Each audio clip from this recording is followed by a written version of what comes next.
아멘. 할렐루야. 출애굽기 17장에 있는 이야기는 아말렉과 이스라엘 백성의 전쟁 장면입니다. 새해 첫 주일 예배에서 어떤 설교를 가지고 함께 말씀을 나누면 좋을까 고심을 많이 했어요. 근데 하나님께서 기도라는 것이 이 첫 시간에, 아니 1년 내내 가장 중요한 일임을 가르쳐 주셨습니다. 이 출애굽기 17장에는 아말렉이라는 족속이 나옵니다. 근데 이 아말렉은요, 누구냐면 야곱의 쌍둥이 형 에서가 있죠. 에서의 자손이 에돔 족속인데 그 에서가 일찌감치 출가를 해가지고 그 왕국을 건설합니다. 도시도 건설하고요. 그래서 거기는 일찍이 어떤 전술과 경력에 뛰어난 민족이 되었습니다. 아주 호전적인 민족이 되었죠. 아주 잘 싸우고요. 무기도 발달했습니다. 아말렉 쪽은요, 그 중에서도 그 이름의 뜻 자체가 호전적인이라는 뜻을 가진 그 에서의 자손 민족들 하나입니다. 시내반도의 남방 땅에 거하고 있었다고 성경에서 이야기하고 있죠. 그런데 이때 이 아말렉이 오늘 출애굽기 17장에서 이스라엘을 공격한 그 이유는 단순한 약탈이 목적이 아니었다는 거예요. 그들의 공격은 하나님에 대한 아주 의도적인 도전이었습니다. 이 아말렉 족속이 이스라엘을 공격한 것은 하나님께서 이스라엘 백성들에게 만나를 주시고 바로 전장이에요. 출애굽기 16장, 그리고 생수를 주신 일, 출애굽기 17장 1절에서 7절까지요. 그 직후에 사실은 이 아말렉 족속이 그 이스라엘 자손들에게는 여호와라는 신이 있다더라. 그 소문을 계속 들어서 계속 와왔을 거라고요. 그리고 신비한 방법으로 그 신이 이스라엘 백성을 먹이시고 마시우게 하는 일들을 경험했습니다. 이스라엘 백성만 그 놀라운 기적을 본 것이 아니라 아말렉 족속도 눈을 보아 들었고 또 소문으로도 들었어요. 그런데 바로 그 일이 있은 후에 하나님의 놀라운 역사를 직접 목격하고서도 하나님의 백성을 멸하려고, 우리가 충분히 이스라엘 백성들을 약탈하고 이겨낼 수 있고 그들을 멸할 수 있다고 나온 겁니다. 그 전쟁을, 싸움을 청해 온 거죠. 이것은 현저하게 나타난 하나님의 섭리에 대한 도전이었습니다. 그래서 모세는요, 아말렉이 이스라엘을 공격한 이유를 가리켜서 신명기 25장 18절에서 뭐라고 얘기하냐면 하나님을 두려워하지 아니한 연고였다, 그렇게 이야기합니다.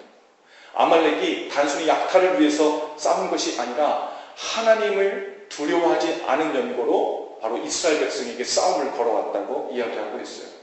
그래서 하나님은 오늘 본문의 그 전쟁이 끝난 후, 오늘 우리가 읽진 않았는데요, 16절에 보면 내가 아말렉을 도말하여 천하에서 기억함이 없게 하리라. 또 여호와가 아말렉으로 더불어 대대로 싸우리로다 라고 이렇게 말씀하세요. 사실 이 전쟁 후에도 이 아말렉은 약속의 땅에 이스라엘 백성이 들어간 후에 그 경계에서 계속해서 이스라엘 백성들과 갈등을 빚고 충돌이 있었어요. 그로부터 400년이 지난 후에도 사울 왕이 하나님의 명령을 따라 그들을 진멸했습니다.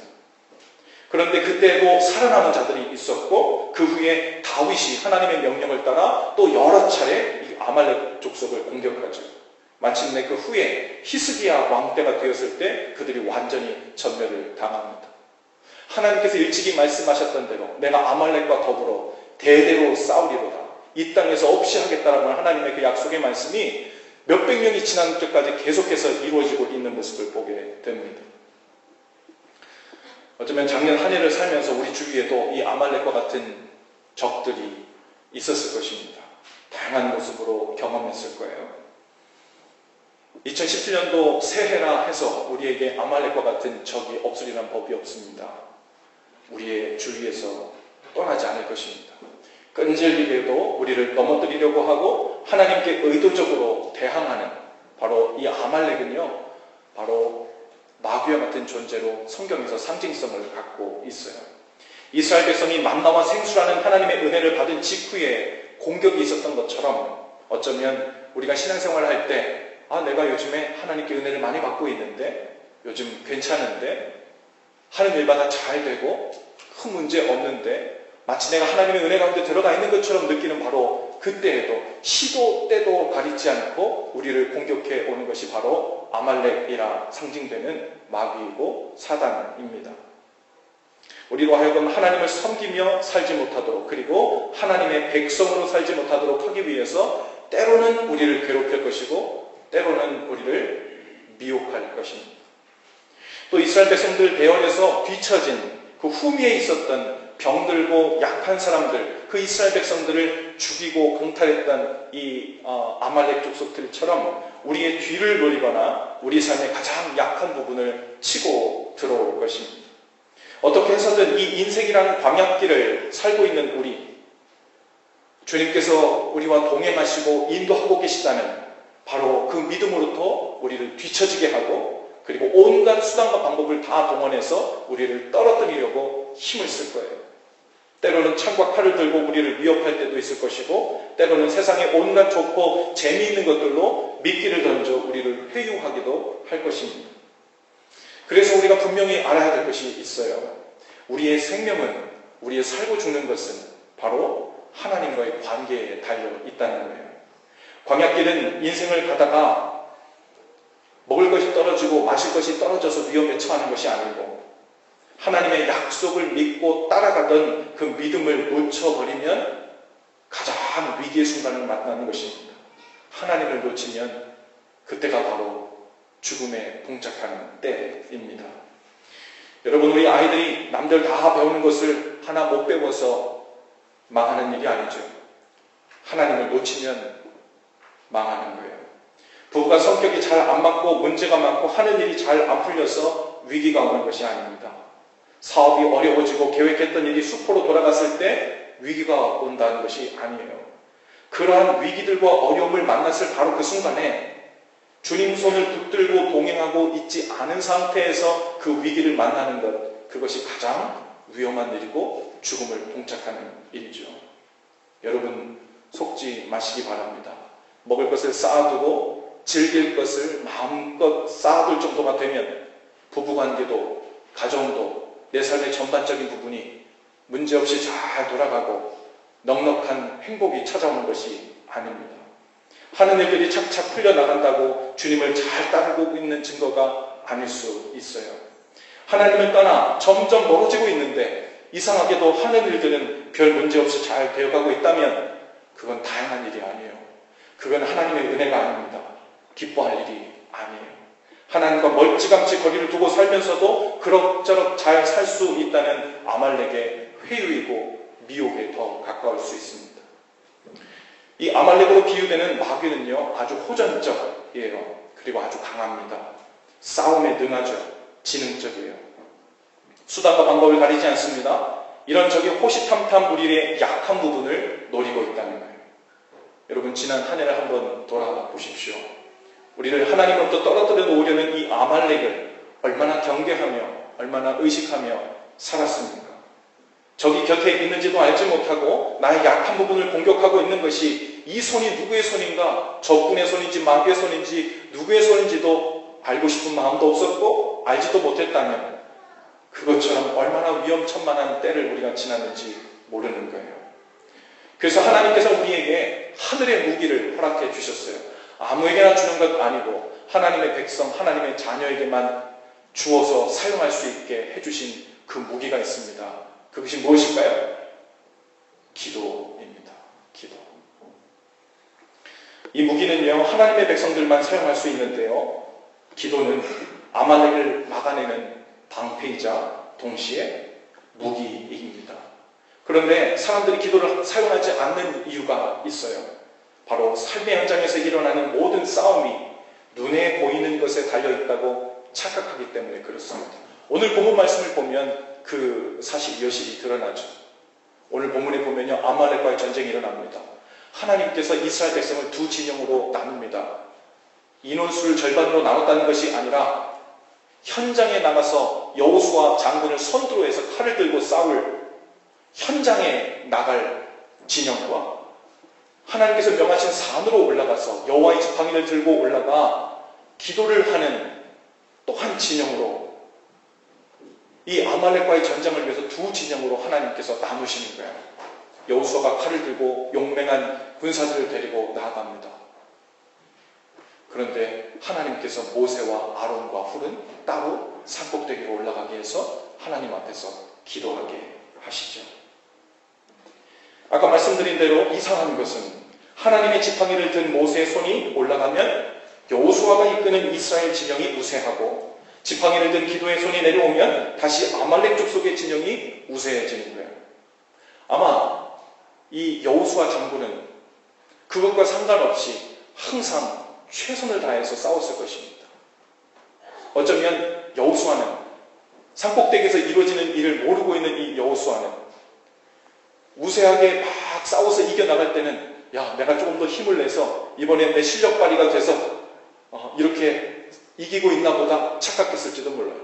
지고 있을 때는, 야, 내 힘이 빠져가지고 이 군사들을 어떻게 하면 다시 사기를 올려가지고 이겨볼 수 있을까 하고 그런 고민을 했을지 몰라요. 그런데 산 위에서 기도하면서 그 모든 광경을 내려다보고 있었던 모세와 아론과 훌은 지금 이 일이 무엇에 달려있는 일인지, 어떻게 돌아가고 있는 일인지, 그 전쟁의 전반적인 것을 목도하고 관망하면서 기도하고 있었습니다. 여러분, 결국 현장에서 칼을 들고 용맹하게 싸우는 일도 필요하고, 여호수아 장군처럼 칼 들고 전장에 나가는 사람도 필요합니다. 하지만 그 성패는 하나님을 향해 높이 든 기도의 손, 기도의 지팡이에 달려 있었다는 사실입니다. 여러분 믿으십니까? 우리의 삶도 똑같다는 거예요. 우리는 이 광야에서 영적 전쟁을 벌이고 있는 사람들입니다.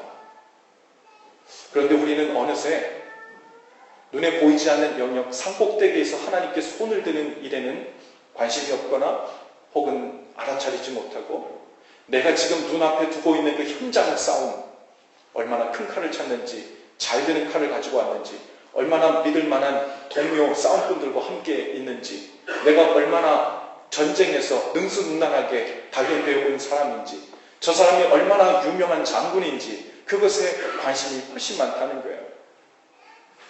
여러분, 한 해를 살면서 우리에게 많은 영적 전쟁들이 있을 것입니다. 아말렉이 다양한 방법으로 우리의 삶과 가정을 공격해오고 또 회유하기도 할 거예요. 하지만 열심히 싸우는 것만으로는 안 됩니다. 날선 칼을 가졌다고 해서 이기는 것도 아니고, 의지력 강하고 용맹한 사람들을 곁에 두었다고 이기는 것도 아니에요. 싸움의 현장이 전부인 줄로만 알고 거기에 온 힘을 빼고 살면 실패할 수밖에 없어요. 그러면 우리는 하나님을 모르는 사람들과 똑같은 거예요. 이방인들이 내 눈앞에 있는 내 노력과 내 힘으로 모든 것을 다 할 수 있다고, 내 손에 달렸고 내 주먹에 달렸고 내 노력에 달렸다고 생각하는 사람과 무엇이 다르겠습니까? 성패는 기도에 달렸어요. 하나님과의 관계에 달렸습니다.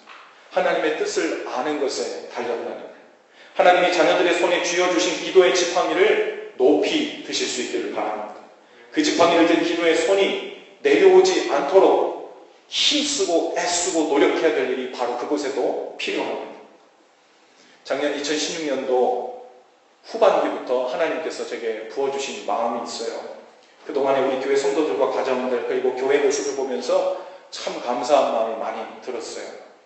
별로 특별히 열심히 한 것도, 별로 그렇게 특별히 잘하는 것도 없는 것 같은데, 하나님께서 이 교회를 들어 쓰시고 비교적 더 성숙하게 해주셨고, 겸손히 섬기는 분들도 더욱 늘어나게 해주셨고, 외적으로도 꾸준히 성장하고 있고, 교회가 점점 더 교회다워져 가고 있다고 이런저런 소문들을 듣고 있습니다.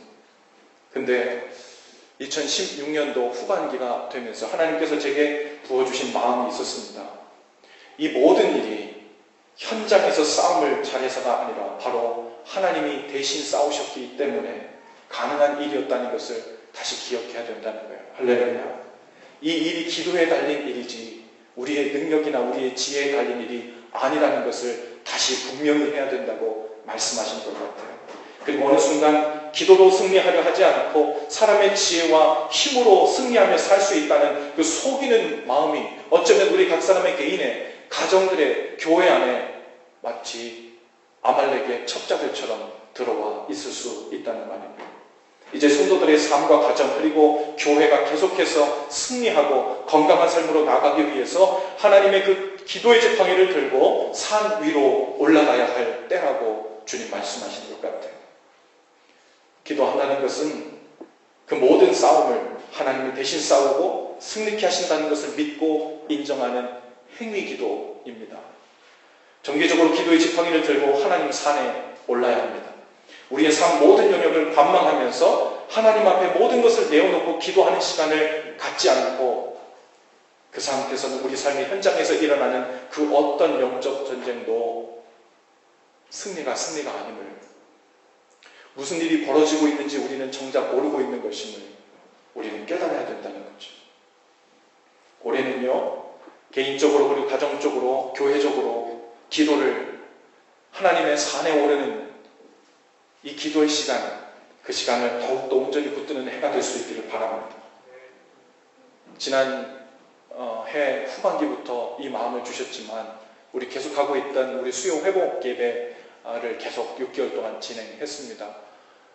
그리고 새해가 되면서 전격적으로 우리가 수요 회복 예배를 금요일로 옮기고 그것을 기도 형식으로 바꿔서 금요 성령 기도회를 이번 주부터 매주 금요일 저녁 9시에 모이기로 했습니다. 새로운 프로그램이 아니고 뭘 하자는 거냐면 그동안 하나님께서 우리 각 사람에게 말씀하시고 보여주셨던 그 마음대로 하나님을 온전히 붙들고 집중하는 시간을, 그리고 하나님께 나아가는 시간을 가져야 된다는 이야기죠. 교회가 전체적으로 함께 시작하면 좋겠어요. 가정들이 함께 시작하고 각 개인들이 하나님 앞에서 하나님을 붙드는 이 기도의 지팡이 외에는 길이 없습니다. 방법이 없습니다. 아니, 처음부터 그랬던 겁니다. 그것을 고백하고 인정하는 기회로 삼을 수 있기를 바랍니다.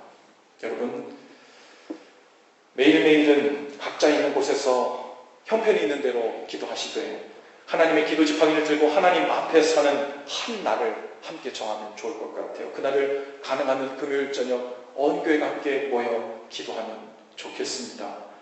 여러분, 개인의 삶의 현장, 가정이라는 삶의 현장, 그리고 교회 사역이라는 그 현장에서의 싸움과 노력들이 결국 방향을 잡고 열매를 맺고 승리케 되는 것은 이 기도의 지팡이를 들고 산 위에 올라가 거기에서 결정을 보았느냐 안 보았느냐 그것에 달려있는 일임을 우리는 삶의 현장 가운데 들어가서 때로 놀라기도 합니다. 당황하기도 해요. 불안해하기도 하죠. 때로는 작은 승리에 기뻐하면서 야, 진작에 이런 방법이 통하는 거였는데, 진작에 이런 전법과 이런 전술이 통하는 거였는데 하고 무언가 깨닫는 듯이 주님 앞에 나가지만 아니요. 전술이 잘못되었던 게 아니에요. 방법이 잘못되었던 게 아니에요. 처음부터 그것이 기도에 달려있는 일이었음을 우리가 깨닫지 못하고 기도의 지팡이를 들고 산에 오르는 것을 게을리 했다는 이유였습니다. 여러분, 그래서 다른 건 몰라도요, 하나님 앞에 기도하러 그 산에 오르는 시간을 양보하지 마시기 바랍니다. 부부가 모두 어려우면요, 돌아가면서 아이를 봐가면서도 한 사람이 대신 하나님의 산에 올라 가정을 대표해서 기도하시고 상대 배우자를 위해서 기도해 주시고 교회를 위해서 기도해 주시고 모세처럼 기도의 지팡이를 들고 그 산 위에 우뚝 서실 수 있기를 바랍니다. 기도하러 산에 오르는 일은 결코 쉽지 않습니다. 산에 오르면 숨이 차죠. 어쩌다 한번 취미로 등산하는 것은 재밌지만 매일 오르라 그러면 힘들죠. 다리 알두배고요. 더구나 매주 금요일 저녁마다, 이건 뭐 높은 산은 아니지만 기도의 산이라 상징되는 하나님 앞으로 나오는 그 시간이 결코 쉽지 않을 것입니다. 일을 마치고 와야 되기 때문에 피곤할 수도 있고 늦은 시간에 와야 되고 때로는 먼 거리에서 와야 되시는 분들도 있을 거예요. 마치 산을 오르는 일처럼 고되고 힘들 수 있습니다. 하지만 이 전쟁은 더 심각한 일이에요. 살고 죽는 일이 달린 이 영적 전쟁 가운데 우리가 살고 있다는 일을 인식하지 못하면 우리는 그저 이 일을 아주 쉬운 일로, 크게 중요하지 않은 일로 치부에 걸릴 수 있어요. 그래서 동역자들이 필요합니다. 하나님께서 모세만 올라가라 그러지 않으셨어요. 아론과 훌을 같이 붙이셨죠. 그리고 같이 올라가서 모세도 힘을 다해 하나님께 기도했지만 그 팔이 피곤함에 자꾸 손이 내려왔다는 거예요. 그랬더니 아론과 훌이 그 팔을 붙잡고 함께 중보기도를 하기 시작했어요. 그리고 해가 지도록 그 팔이 내려오지 않았다고 그랬어요. 결국 해가 지도록 내려오지 않은 그 중보, 그 기도의 능력, 하나님의 붙드심으로 인해서 저 현장에서는 여호수아가 그 칼날로 아말렉 족속을 모두 멸하였습니다. 여러분, 일주일에 한 번은 서로가 서로에게 아론과 훌이 되어 기도의 산에 우리 모두가 함께 올라가면 좋겠습니다. 마음을 정하실 수 있기를 바라요. 거기서 하나님의 마음을 구하고 우리의 왜곡된 시선이 바로잡아지고 대신 싸워주시는 하나님으로 우리의 칼을 삼고 힘을 삼는 은혜가 있기를 바랍니다. 소그룹 센터 식구들 여러분, 우리 교회에 나온 지 얼마 전에 정착을 해야 되시는 분들, 그리고 여러 어려움과 고난을 당하고 있는 형제 자매들, 하나님 복음을 알지 못하고 여전히 어두운 가운데 인생을 방황하고 이 땅에서 도대체 살아야 될 이유를 아직도 발견하지 못한 안타까운 주변의 형제 자매들, 가족들 위해서 여러분 기도하지 않고 요행으로 무슨 일이 일어나겠습니까? 기도하지 않고 어쩌다가 얻어지는 것이 구원 아니지요. 내가 하고 싶은 것을 다 하고 주님을 붙들지도 않았는데 하나님께서 알아서 다 해주신 것이 은혜가 아닙니다. 그것이 은혜가 안 되는 이유는 그 일이 실제 일어났어도 내가 하나님께 붙들고 기도하지 않은 상태에서 그 일이 일어나면 이 일이 하나님께서 내 기도를 듣고 하셨다는 믿음이 생길 수가 없어요. 하나님이 우리에게 기도하라 하신 이유는요, 기도라는 방법 자체가 능력이라는 게 아니에요. 하나님은 기도가 아니라도 우리를 위한 선한 일을 행해 주실 수 있으세요. 그러나 하나님은 우리에게 기도를 통해서 뭘 가르쳐 주고 싶으시냐면, 내가 구하면 이루어 주실 것은 하나님이다. 내가 구할 때 하나님은 살아계신 하나님이 듣고 계신다. 살아계신 하나님께서 그것을 듣고 우리의 삶을 주관하고 계신다. 라는 이 삶의 원리와 공식을 등골이 오싹하도록 가르치시고 경험케 하시는 것, 그것이 우리에게 기도를 명하신 이유입니다. 기도가 더 세서 기도 능력이 더 잘 되고, 기도를 잘 말할 줄 모르면 우리의 기도 응답이 늦고 이런 게 아니에요. 우리 아이들처럼 말할 줄 모르고 더듬거려도 하나님 앞에 구할 때 때로 하나님은 놀라운 역사, 엄청난 하나님의 역사를 주시거든요. 하나님의 목적은 하나예요. 내가 살아있다. 내가 듣고 있다. 내가 네 삶을 주관하고 있다. 나를 바라보고 살아라. 나를 놓으면 위기고 죽음이다. 이것을 가르쳐 주시기 위해서 기도라는 영적 공식을 우리에게 가르치고 싶으신 거예요. 그래서 우리는 기도의 자리에 나와야 합니다. 주님께 우리의 어려움과 안타까움과 때로는 슬프고 속 터지는 마음, 절망스러운 마음을 다 내어놓고 주님께서 우리 마음을 새롭게 해주시기를 구하고 주님께 나아가는 겁니다. 내 삶을 향한 하나님의 뜻이 어디 있는지를 구하고 물으며 나가는 거예요. 그 모든 자리에서 하나님께서 우리를 새롭게 만나 주실 줄로 믿습니다. 어제 송구영신 예배에서 말씀 액자를 나눠드렸어요. 어제 아이가 너무 어려서 혹은 다른 이유로 함께 오시지 못한 분들은 오늘 예배를 마치고 여러분들에게 나눠드리려고 남은 것들을 이 앞에 디스플레이 해놨는데요. 액자를 만들면서요, 모두 다 다른 말씀 구절들을 넣었습니다. 그런데 프린터기에 실수로 3장만 겹치는 것이 들어갔어요. 근데 어제 우리 가정에 주신 하나님의 말씀이 있습니다. 그 말씀이 무엇이냐면 스가랴 4장 6절 말씀을 우리 가정에 주셨어요. 만군의 여호와께서 말씀하시되 이는 힘으로 되지 아니하며 능력으로 되지 아니하고 오직 나의 영으로 되느니라. 나의 신으로 되느니라. 6개월 정도 계속 말씀해 오셨던 그 음성의 요약본 같아요. 능력으로 되는 것 아니야. 지혜로 되는 것 아니야. 싸움 기술로 되는 것 아니야. 나의 영으로, 나의 힘으로 성령 안에 기도할 때 바로 그제서야 하나님의 일이 이루어지는 것임을 다시 한번 명확히 주시는 말씀 같아요. 여러분, 새로운 한 해 우리 주위에 진행되는 모든 종류의 영적 싸움에서 승리하실 수 있기를 바랍니다. 그리고 그 싸움을 위해 기도의 지팡이를 들고 믿음으로 하나님의 산에 담대하게 성실하게 부지런히 오르시는 저와 여러분들 다 되실 수 있기를 주님의 이름으로 축복합니다. 우리 앉은 자리에서 우리 헌신 기도를 한 목소리로 함께 하겠습니다. 우리 설교 노트 아랫부분에 헌신 기도가 있습니다. 한 목소리로 함께 읽지요. 시작. 하나님께 기도할 수 있는 은혜를 주셔서 감사합니다. 현장에서 일어나는 승리의 가능성들을 의지하지 않게 하시고 기도의 지팡이를 높이 들게 하옵소서. 피곤하여 기도의 손이 내려올 때마다 아론과 훌과 같은 믿음의 동역자들을 붙여주셔서 함께 기도로 승리하게 하옵소서. 그 기도의 산에서 나의 삶과 가정과 교회의 승리를 결정하게 하옵소서. 예수님 이름으로 기도합니다. 아멘.